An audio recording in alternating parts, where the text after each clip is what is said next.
Kufuatia uvamizi wa Marekani na Israel dhidi ya Iran, Donald Trump na maafisa wengine wa Marekani wamekuwa wakisema mara kwa mara kwamba wanataka kuzima ustaarabu wa Iran au kurudisha kwenye zama za mawe.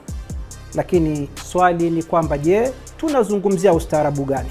Ustaarabu wa Irani siyo historia tu, ni hadithi ya watu ambao maelfu ya miaka iliyopita walijifunza namna ya kuunda na kufafanua maana ya ulimwengu.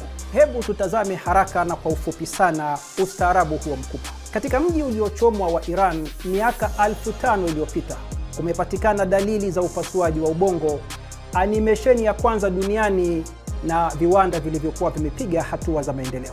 Yapata miaka 3000 iliyopita, Waelami pia waliwasilisha mfano mpya wa ulimwengu wa kale kwa kuunda mojawapo ya tawala kongwe zaidi zilizoratibiwa kinidhamu, maendeleo ya uandishi na kaligrafia, usanifu majengo na mfumo wa kiidara. Katika Irani ya kabla ya Uislamu, Waamenidi wakiongozwa na Kuroshi Mkuu katika karne ya 6 BC, yaani kabla ya kuzaliwa Isa Masih au Yesu Kristo, waliunda ustaarabu mkubwa wa kwanza wa makabila na kaumu nyingi zilizoishi pamoja kwa amani. Ustaarabu ulioanzia India hadi huko Mediterania.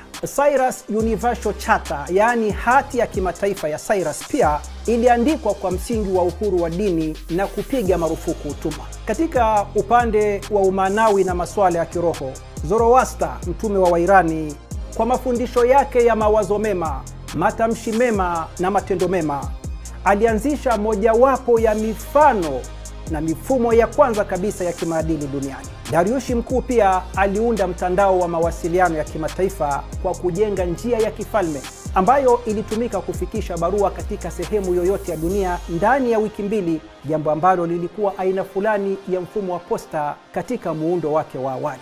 Kufuatia ujio wa dini ya Uislamu, Iran ilibadilika na kuwa kitovu cha elimu na sayansi. Kharazmi alianzisha aljebra na algorithm katika karne ya 9 miladia. Ibn Sina au kwa jina jingine Avicenna alibuni mfumo wa matibabu duniani kupitia kitabu na encyclopedia yake ya kanuni ya matibabu au Canon of Medicine, na akabadilisha kabisa falsafa ya Ugiriki kupitia kitabu chake cha Ashifa au Healing.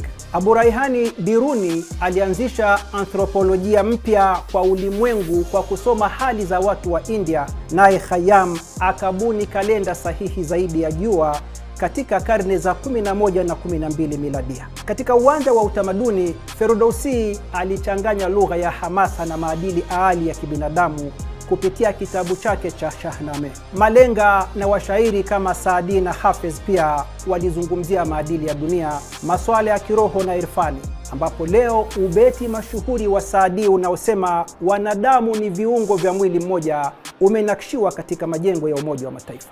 Katika zama za utawala wa Safavid, usalama na mshikamano wa kikanda uliundwa katika nyanda za juu za Irani na Ghuba ya Uajemi na ulisaidia kuimarisha biashara ya kimataifa. Katika zama hizi pia, mapinduzi ya Kiislamu ya Iran yameweka kigezo cha kukabiliana na ubabe wa Marekani na Uzayuni na kuwa msingi wa mukawama na mapambano ya kimataifa dhidi ya dhulma na uonevu.